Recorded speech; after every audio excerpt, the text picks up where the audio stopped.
There we All go. right, here we go. Well, Lana, thank you so much for joining me today. My name's Craig Walker. I am the host of the Truly a Masterpiece podcast. Today I'm joined by my good friend, Lana Newton. Lana and Stephen were part of a church plant that I did in Salina, Texas. And then not too long ago, I was on Facebook and I saw a post come up about the green monster, the mini Fenway Park that you guys built at your house.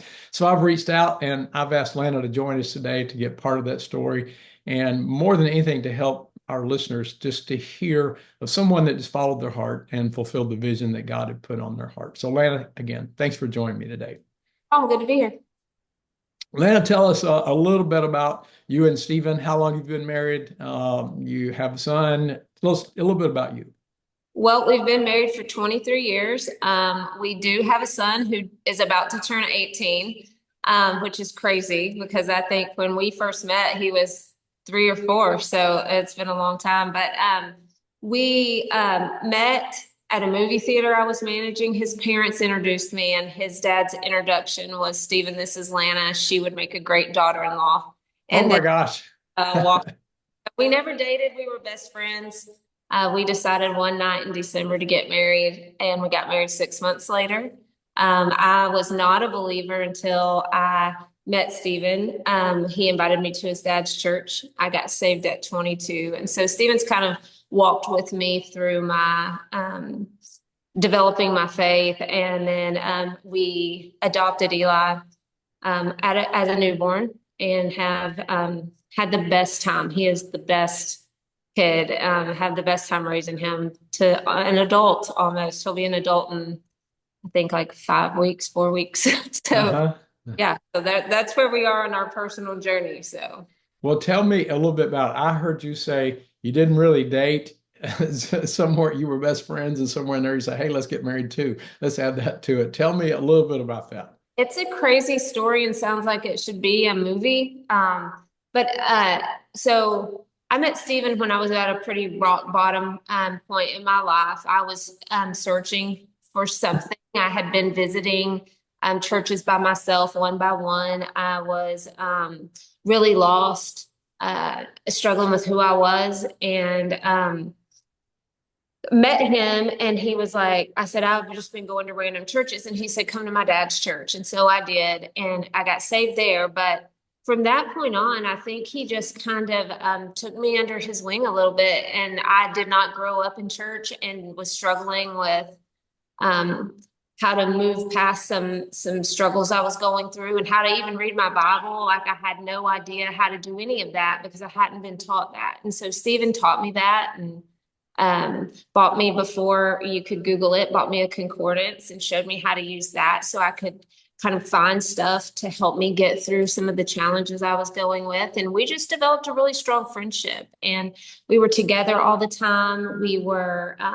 I was going to his family functions. He was coming to mine. We were just really great friends who were walking out becoming a Christian. He was doing that with me. And anyway, he got a job and he was going to move 2.5 hours away. And he went to look at houses there.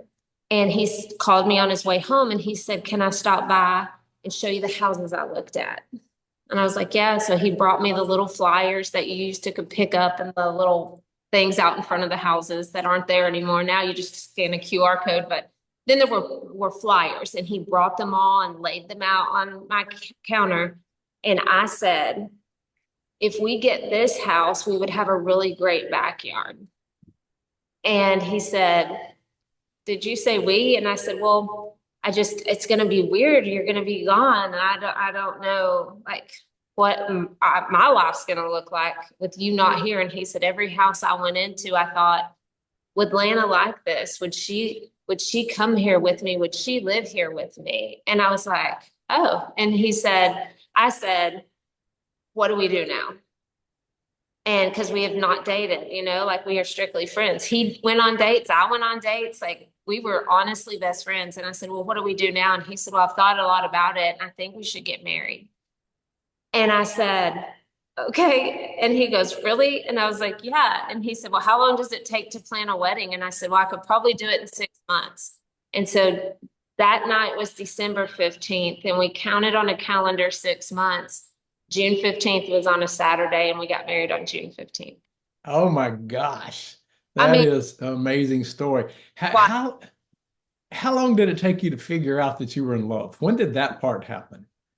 I don't know if I ever really thought of it like that. I think it just happened without either of us thinking about it. Like it was not, that part of it wasn't even there. Like we were just connected in a different kind of way, like to where I think that we were both in love but didn't think about it. And then that night, it's kind of funny that you asked that. That night, he gives me a hard time about it, but he left. And when he left, he left as my fiance, I guess. I mean, I didn't have a ring. We weren't planning on getting engaged, but he left as my fiance. And when he left, he said, I love you. And I just stood there because I was like, oh, and I didn't say anything. And he left and I didn't say anything. And then he called me and he said, I just said I loved you and you didn't say anything back. And I was like, I was having a hard time wrapping my mind around it, but I'm so thankful because like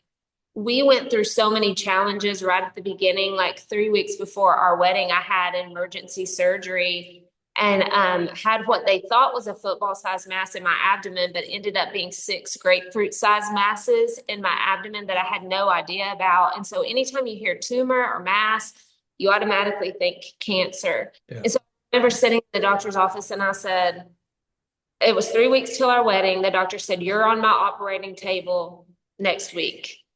And I said, well, I'm getting married like in 3 weeks. And he was like, well, it doesn't matter. You've got to have this operation. We've got to figure out what's going on. And I told Stephen in the doctor's office that day, if you don't want to do this, let's don't do it. Let's postpone the wedding. We don't know what's wrong with me. We don't know what could happen because of this. So if you don't want to, if let's just push our wedding out and you make sure that you want to, do life with me in case there's something really, really, really wrong. And he was like, no, in 3 weeks, I was going to say in sickness and health. So I'm saying it today. We're going to do it. We got married on our original date. But I think because our relationship was so grounded in our faith, first of all, but then in our friendship, like we weathered through that. Like then I dealt with it, ended up being endometriosis, and I ended up going through 5 years of fertility treatments trying to have a baby and never could. And so that's really difficult for a couple to go through Hmm. any form of infertility. And I just think we were so grounded in our friendship and in our faith that none of those things caused a problem with our marriage. Like it was hard, but we just did it, and I'm thankful that that's how our relationship started. Like it wasn't just a physical thing. It wasn't just oh, you seem like a good fit for my life, or you seem like you have the same kind of future that I want, like none of that. We were just figuring life out together, and Yeah. Well, I'm sitting here thinking, okay, now I've known you for a lot of years, and this is the first time I've heard this story. I can't believe we didn't have this story and shared as a testimony on a Sunday morning sometime. yeah. That's awesome. And I would think, why would the Lord do that to me? Like right before we were getting married, why would He give me infertility issues? Because I wanted a huge family. I always Hmm. have 5 or 6 kids, and I kept questioning that. But now that I look back on it as an older person, I just think I've come in contact with so many people who are dealing with infertility, or so many people who have some issues come up in the early parts of their marriage that are life altering, and I've been able to share my story. So if that's why I have it, then that's why I have it. So Yeah, well, that's a heck of a story. And I got to tell you, I'm sitting here with a tear running down my left eye. And it's an emotional story, but that is not my issue today. I have a scratch on my left eye and it just won't quit running. It is driving me crazy. It's going to take a day or two to get well. So, but mine's allergies because everything here is coated in a thin layer of pollen right now. So we're yeah. all and watery eyes over here too. So Yeah, I'm about an hour from you, so we're having the same kind of issues over here too. My son's allergic to all trees and grasses, so we live on 33 acres of all different kinds of trees and grasses. So it's really awesome, like good choice there. Yeah, well, you guys, I do have one question about the relationship. You said it was about 5 years that you dealt with infertility. Um, and I'm asking this for people that are listening because almost everybody, that first 5 years of the marriage is the hardest anyway. And then you add that in on top of it. Were you ever bitter? Did you ever experience bitterness? 100%. 100%. Actually, I count dealing with infertility from the time that they told me I needed to have this surgery because once you figure out it's female related, like you start thinking, I might not be able to have kids. That's like everybody's first Mhm. thought. A, I have cancer. B, I might not be able to have kids. And that's kind of why I was giving Stephen the out that day. Like, you might not want to hitch your wagon to mine because it could be not the dream scenario for you. But in the doctor's office that day, and this also sounds made up, but I promise this is what happened. It was hot. We were getting married in June, so it was like the end of May, so it was already hot outside.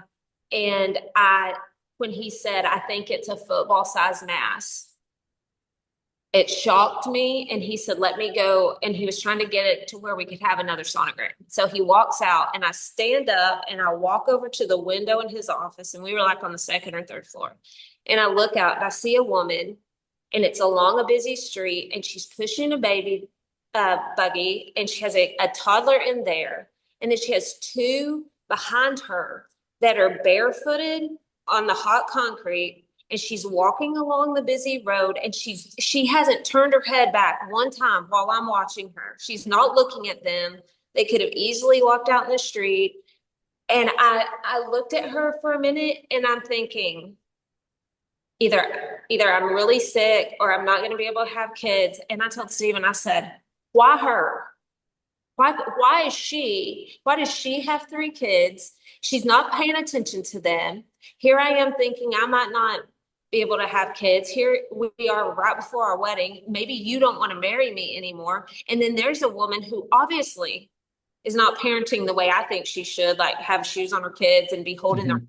busy street or whatever. And I said, when I get to heaven, I'm asking God, like, why did she get that and I got this? Like, it doesn't, I mean, I was ticked off. And so I told his dad, who was also my pastor, that whole scenario. And he said, are you a believer? Are you a Christian? I said, well, yes. And he said, then I'm one. And I was like, wow. But I mean, I mean, it was like, okay, well, all the time it's easy to say, not my plan, but his, like when things are okay or whenever it's somebody else. I mean, I'm easy to say that to somebody else, like, oh, well, God has a plan for you. Like, but when it was me, I was not in the right frame of mind to deal with that. And so I struggled with that. I changed my focus I've got to figure out what his plan is for me. But then also once we started adopting, Eli's adoption was easy. We've had three other foster kids that we tried to adopt, and it was not easy. And the last one was terrible.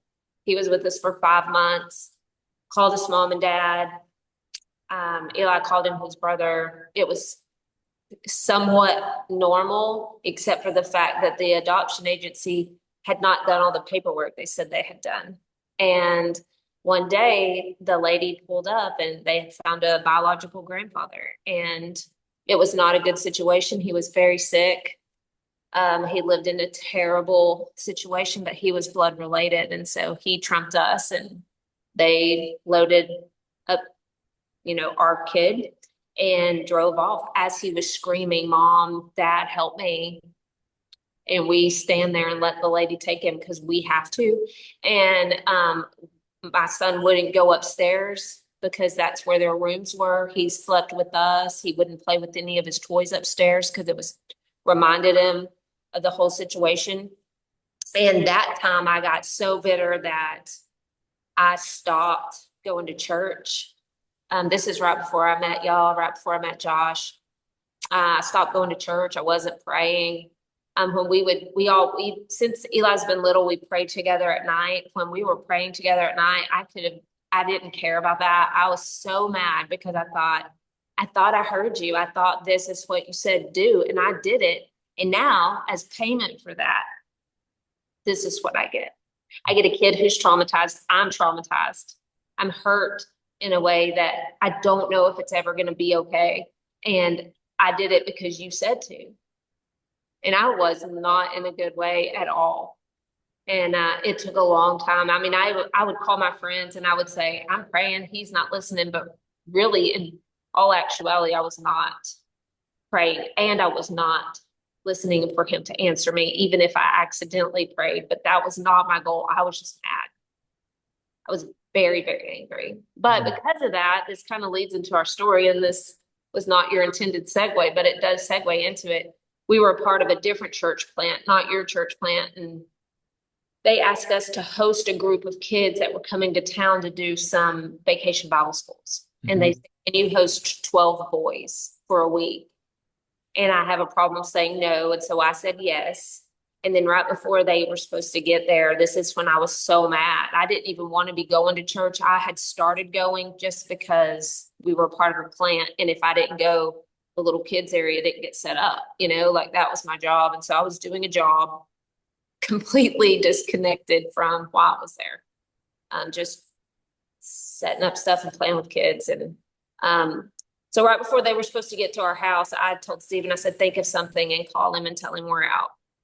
I don't want those kids here. I don't want to have anything to do with it. I'm not even sending Eli to the VBS. Like, why would I? He's wounded. He's injured. He needs to stay home. And so we tried to think of lies to tell our pastor. Really good stuff there, but it's what we were doing, and couldn't think of anything. And those kids showed up, and the night they showed up, my house got turned into complete chaos. And there were boys everywhere with bags everywhere. One was sick. They were asking a bunch of questions. I had to go get a bunch of food. And that night, something happened. I laid in bed and I thought, I love this. I love having them in my house. This is what I love. So I decided to send Eli to the VBS. I go. That week, Eli got saved. That week, I got on fire for youth ministry, watching them minister, watching them just in general as people, as young adults. And that's kind of where it started. And then my pastor after that week said, can you start a high school book study? We're doing it church-wide, but I need somebody to kind of make it relevant to high schoolers. And I was like, yeah, I can do that. Started doing that, finished the book, and then kept doing it.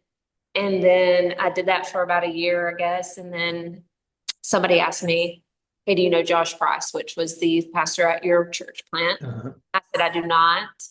And they said, you need to meet him. So we met, decided to take my group, which was tiny, like 6 kids, and join it with his on Wednesday nights. And then that's when I kind of started just helping Josh doing whatever he needed me to do. And then I really fell in love with youth ministry. And that's where I met you and Stephen. That's when y'all first started coming.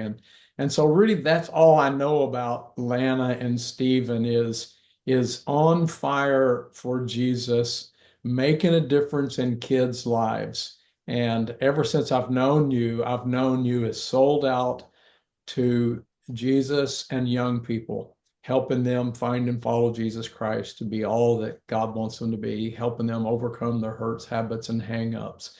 And so really that's where I met you. That's where everything came in. Is that also where the healing started? How'd that happen? The healing started, I guess it started the night those boys moved in. And I was like, it's okay to, I think I went into a mode where it was like me, Stephen, and Eli versus the world, including versus God. Like, because if we listen to him, he hurts us. That sounds so crazy coming out of my mouth, but that's what I thought. And that night, I think it started the healing process for me, watching my son live that week with those boys. There was one in particular, his name's Ethan. Like, he's still involved in our life. We talk all the time. He comes and visits. We um, see him a lot. Ethan and Eli really bonded that week to the point where they both still have a framed picture of each other in their room, like they're like brothers. I And remember Ethan and Eli, they became like brothers. yes, they did. Yeah. And watching Eli be willing to be that close with somebody after the hurt did me good. Like, oh, he's not completely broken. Like, that was hard, and his heart was broken for a minute, but he's gonna, he'll be fine, and he'll connect.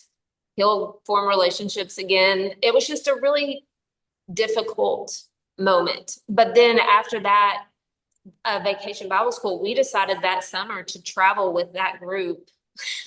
And we packed up our stuff and borrowed my mom and dad's RV and followed them and helped staff church camps. And so for that whole summer, basically, me, Stephen, and Eli were at a youth camp, and we were taking care of staffers, and we were then we transitioned into taking care of the people who brought the campers, the adults, and then we transitioned into helping with the kids. And we spent the entire summer traveling Louisiana, Texas, Mississippi, staffing church camps. And I always tell the kids that come to my Bible study, there's a difference in the way you feel at church camp and then the way you feel when you leave a church camp. And so we did it all summer.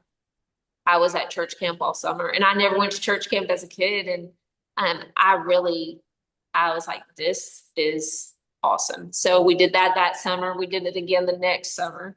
And so we traveled a lot, and I was around adults strong in their faith, but I was around teenagers who were strong in their faith, some of them stronger in their faith at that moment than I was. And I just learned a lot. I soaked it all up.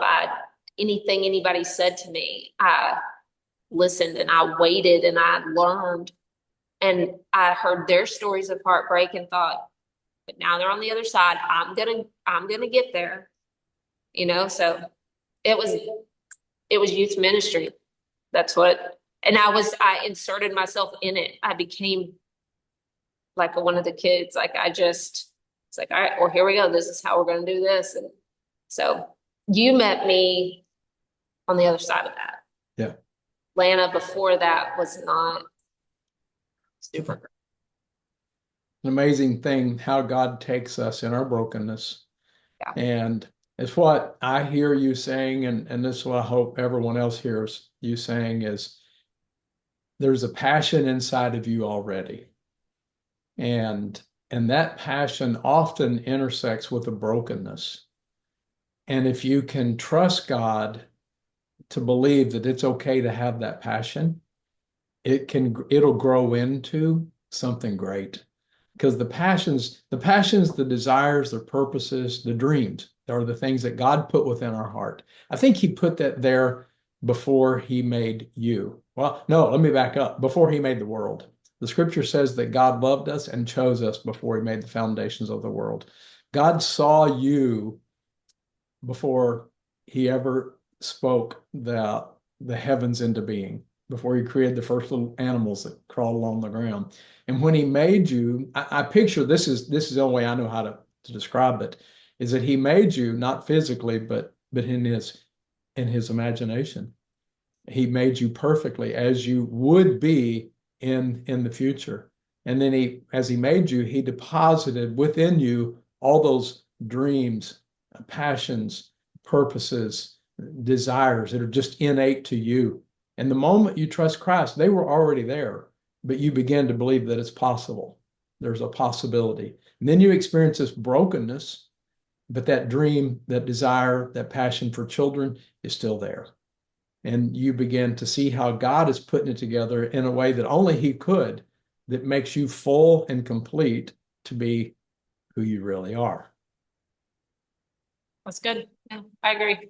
Yeah, well, that's what I'm getting to see now. So let's transition just for a bit. How did this work with you and Stephen? Because for me, it's always been Stephen supporting from the outside, uh, for you to have this children's, or not children's ministry, but student ministry, where he's financially supporting, he's um, a location supporting, like where you're at now in Bells, Texas, 33 acres, you turned it into home run ranch, and you've got boys and girls there, and it's through athletics, it's just through everything. How do you guys work that together? Because it's kind of like you have the same vision, but you have different purposes within that vision.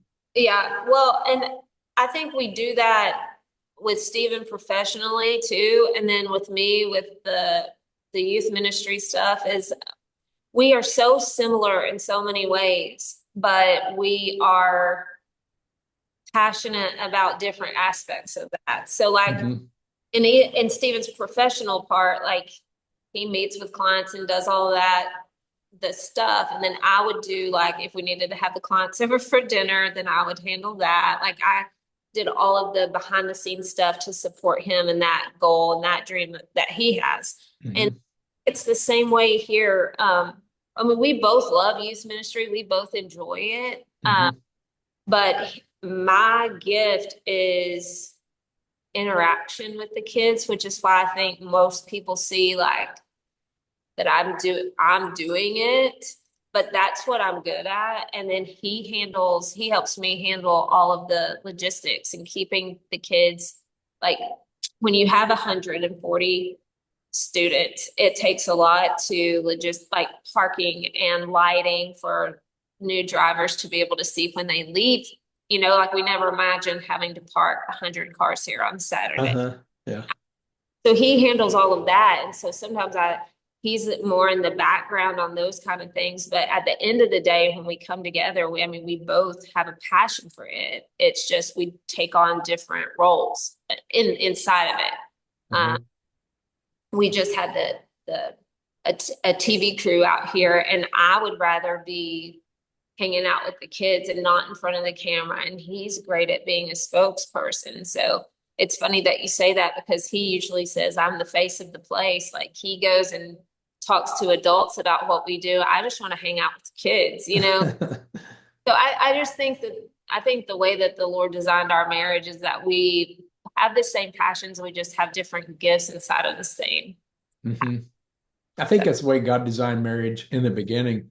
You read Genesis and how God made Adam and gives him all these commands, what he should do. And then he looks and as Adam's fulfilling his role, and God says, hey, wait, it's not good that he's alone.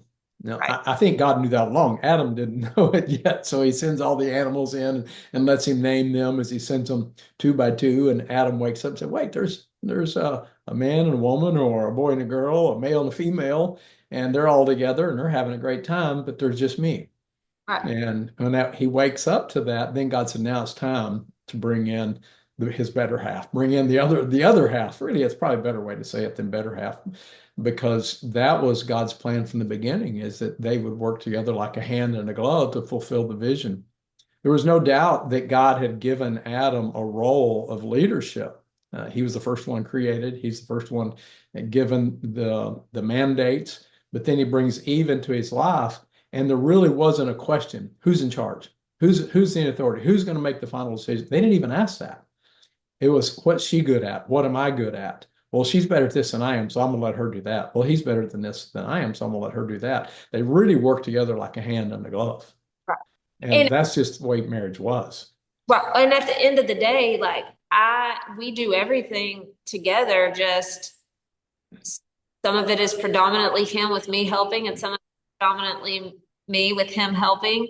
And I love that. Like I would not want to do this without his input. Matter of fact, when I said I think I'm going to start a Bible study for high schoolers in the living room, if he would have said no, it would have been a no. Like, but he was like, I think you should do it. And Yeah. then we start, it was not like I'm doing this and you're gonna, I mean, it Yeah. was, this is what I think I'm supposed to do. Like, what do you think? I, And I that, see you guys, I see you guys working together like that hand and glove. And you don't really ask the question, well, who's the hand and who's the glove? right. That really doesn't matter. And I You're just, minute by minute, yeah, you know, you just work it out together.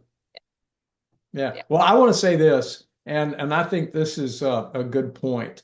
I think marriages, by the way, this wasn't any part of my thinking going into this I, talk today. And so I think this is just great. yeah. I think this is when marriage works the best. And I'm an identity coach. I help people discover who they really are.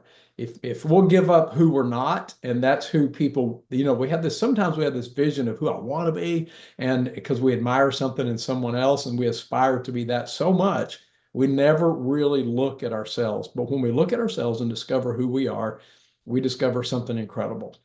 And like, it's okay to be me. In fact, I want to be me. And I just think that's what you guys have done. You've discovered who you are and how that's unique and wonderful in itself. And Stephen knows who he is and how that's wonderful in itself. And God never made you, well, if you figure out who you are and he figures out who he is, then you're not going to work well together. No, I think God was in it all along, putting you together so you complement each other.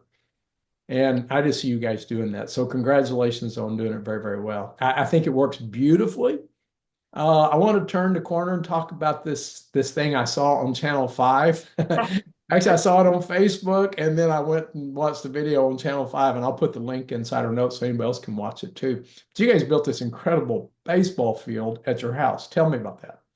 Well, when we started the Bible study, we decided to have it inside the house, and our very first one we had 12 kids, and I was thrilled with it. Our town's really tiny, 1,300 people.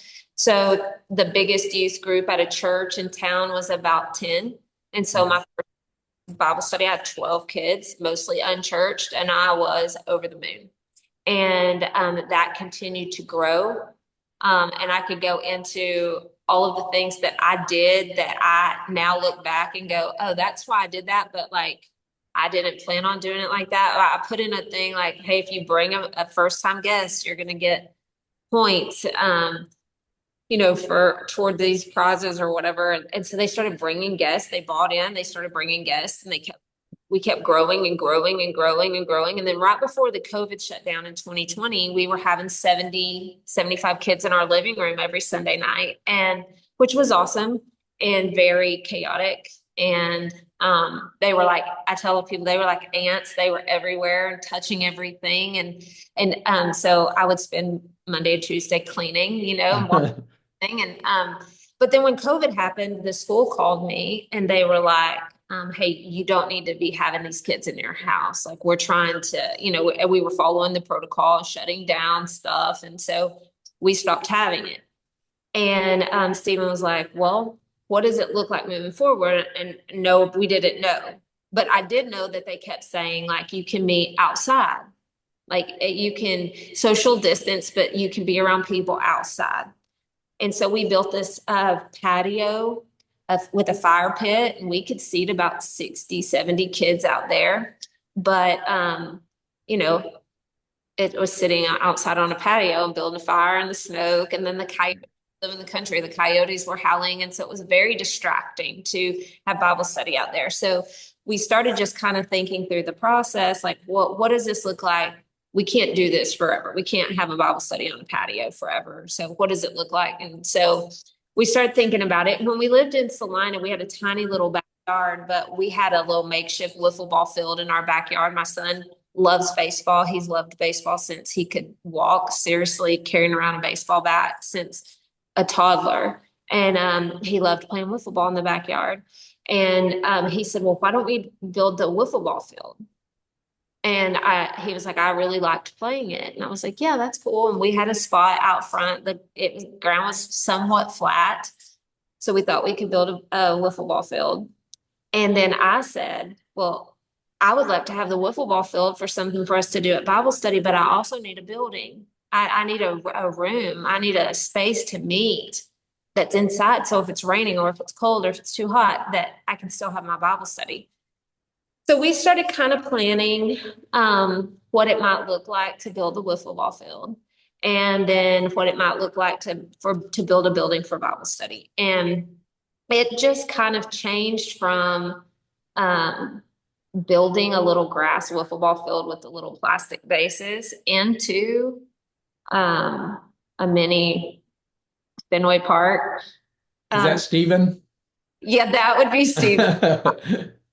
So I always tell people like there are two dreams come true out here. And one was mine to have this building, which I'm in right now. I can see 150 kids in here and has a pool table and a couch and ping pong and two bathrooms and a concession stand.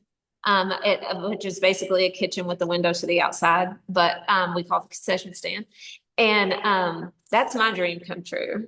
And then the other dream come true are Stephen and Eli. Like Eli got his football field in a way that is crazy. And then Stephen built a mini Fenway, which is a dream of his. I mean, it's really cool. Like, I mean, down to the little details. Stephen's very detail oriented. I'm more big picture thinker. Like, and so the color of the walls is the same color at Fenway. And like the Green Monster has seating on top. And we have a scoreboard that you can take the magnets and put the score on, just like they kind of do the score at Fenway. And so um I don't really know when it switched to what it is. But I do know that we all got like a dream come true moment. And then where we built the building, we built on top of our old basketball court. So we built a new basketball court. And so we have created a space where kids can come and be outside and play and have a great time, but then also come in and we still get down to the main thing and here. And so it's awesome. I tell people all the time, like sometimes you think, or I do. I shouldn't project that on everybody. I think I heard the Lord say this, but I'm not 100% sure. I'm pretty sure that he said, do whatever, and so I was pretty sure he told me to start the high school Bible study in the living room again, which I had done in Solana before, but I was like, I think that's what I'm supposed to do, but I can like walk in here or walk out there and think, I know 100% that I was supposed to do it. And I know he told me I was supposed to do it because there's no way that Stephen and Lana would have ever came up with what this turned into. It's I walk out there sometimes and I still think, or somebody will say, hey, can I fly a drone over your house? I'll give you the picture. And then they'll send us the picture. And I'm like, that is that's in our front yard. Like it still kind of blows my mind that we're crazy enough to do that, but we did that. So I uh, think that's impressive. Is there anything that you would say to someone that they've just got this desire in their heart, but a little bit of fear is holding them back? And that's often what happens. yeah. Well, I think I tell the kids this all the time. Like if you try something and it's not easy for you at first, or if you try something and you fail a couple of times, I just taught a lesson on failure and how many times Thomas Edison failed inventing the light bulb. But he kept going. I was like, if you're nervous about making a decision or you're not 100% sure that you're doing what God told you to do, or you fail or you're not good at it, that doesn't mean that it's not for you. It just means that there has to be a little bit more work done on the inside to get you ready to be successful at whatever it is that you're supposed to do. And so like, was I nervous to start the Bible study in my living room? Yes, because my kid was 9 years old and I was starting a high school Bible study, and my kid wasn't even of the same age as these kids. So I think in my head, I thought, well, what are people going to think? Like, why would a random person who just moved to the town start a Bible study in her living room for high schoolers? But I just knew that that's what I was supposed to do. So I worried about what other people would think. I still, if I'm honest, some Sundays think, I mean, I didn't go to seminary, and I tell people all the time, this is not your church. You need to go to church. You need to sit at the feet of somebody who knows way more about the Bible than I do, and who can be that for you. This is just a really big, small group where we take issues and apply biblical to. Um, hang on, I have a all.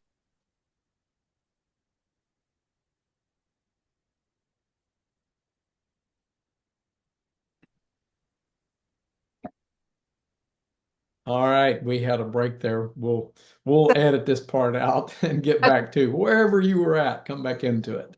Yeah, I was just saying, like, I think if you're nervous or scared or worried, that it doesn't mean it's not right. Because there were a lot of concerns, and the fact that this is what it is now just goes to show that I can work through some of that stuff, that God's going to do what he needs to do in my life to prepare me. But I stand up there in the front sometimes and think, I don't know. I don't know how I got here. Like I look out at 140 kids and I think, I feel the pressure to make sure I'm telling truth. I feel the pressure to make sure that I'm sharing something relevant to them. I feel the pressure to make sure that I'm partnering with their parents and not undermining um, the way they were raised or what their parents would say. I feel the pressure to make sure that I am approachable and um, enough to make them want to come back to hear more truth if it's their first time, relevant enough to make them not scared if this is the first time they've heard about Jesus. I don't want to make it scary. And so I question myself all the time, like, and when I do that, I have to stop and think, he wouldn't have brought me this far. He wouldn't have brought all these kids here. He wouldn't have done what he's done so far for me to stop now, or for him not to keep equipping me. Like Yeah. I will be okay. Like this will be okay. And I still have to push through it. But I think a lot of times if it's not easy, or if we do have some doubt, it's like, oh, this must not be right. But I don't think that's the case at all. Definitely not the case at all. If we're Yeah. not willing to develop our skills, we'll forever be dwarfed in what we can accomplish in life. I have a saying that I've repeated this. I repeat this over and over and over. Um, Perfect your craft for God's glory. Whatever it is you do, if whatever your passion is, your desire, just be as good at it as you possibly can. Give yourself to perfect your craft for God's glory. And if you do that, one day you will discover that God has already crafted the perfect opportunity for you to glorify Him. So Right. you've just been getting good at what you do, getting better and better and better. And what you discovered is God's already crafted the perfect opportunity for you to glorify Him. And that's ministering to these kids, being Lana Newton, married to Stephen with Eli, and all that God brought into your life. You're living it out. There's a couple of things that I think are worth pointing out that everyone should hear and talking about who we are in Christ. Recognize first that God has made you a 10 at something. You really are. There's something you can do better than anybody else because there's nobody else with your soul, your unique passions, dreams, and desires, with your unique physical makeup. You are a unique individual with the Spirit of God living inside of you. And so you're a 10 at something. Just discover what that is. Just keep working as you grow and mature in who you are in Christ to perfect that craft that God has given you. And Yeah. the second, I'm stealing that, by the way. okay. I would put it right down there so that maybe I can come back and use that. That's great. I love that. The second thing is, and you said this so well, is be willing not to be everything. Be willing to show up with your weaknesses and your flaws. Like you said, I don't have a theological degree. I'm not a pastor. Kids need that, but you're filling the role that God made you to do. And it's so easy to look at ourselves and say, well, I can't do this, so I must not be good at that. And God is really saying, no, you are good at that. You're just not good at this. And so be willing to be you. And that means also be willing to be not everything to everybody. And that's okay. Yeah. That's a tremendous lesson. I want to thank you again so much for joining me and being a part of this Yeah. today.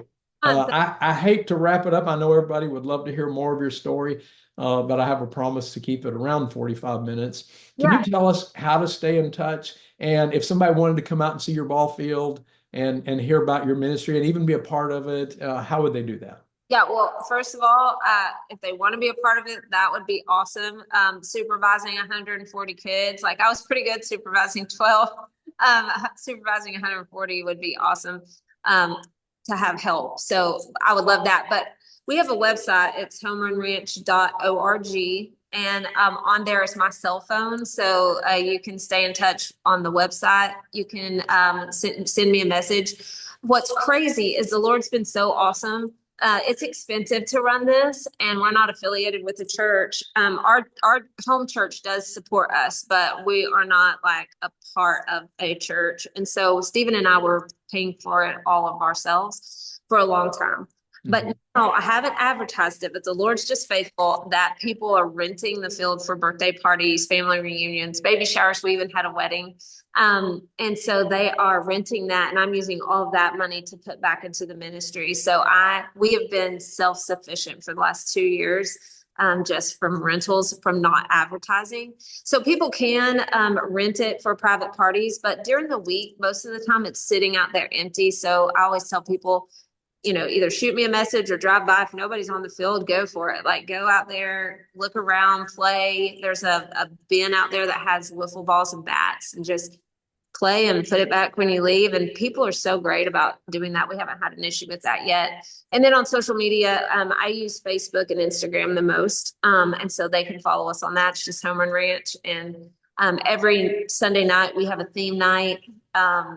So, I mean, there's always something going on, but it will include a lesson, and we have a student worship team, and so they'll do that. And it's just a great night. And I mean, I always tell people, come out and check it out, because it will blow your mind what is happening out here. It's amazing. Adults leave here like, this is literally the coolest thing. And I'm like, I know, and I don't feel like I'm responsible for that. Like, I think the Lord creates an environment here that we have students leading students in worship, and then students who are honestly here to hear the word. I mean, it is a crazy cool way to spend a Sunday night. So just follow us on there, shoot a message on there, or my cell phone's on the website. So Awesome. Well, I know this. I'm going to bring my grandkids out, and we're going to play ball out there yeah, one day. It'll be a blast to do it. Lana, thanks again for joining me. yeah. Thank you all for listening, being a part of this Truly a Masterpiece podcast. I hope you loved it. You can find out more about my ministry at craigwalkercoaching.com, and you're always welcome to email me, and that's craig@craigwalkercoaching.com. Again, I hope you subscribe to this podcast, and we'll see you again next month.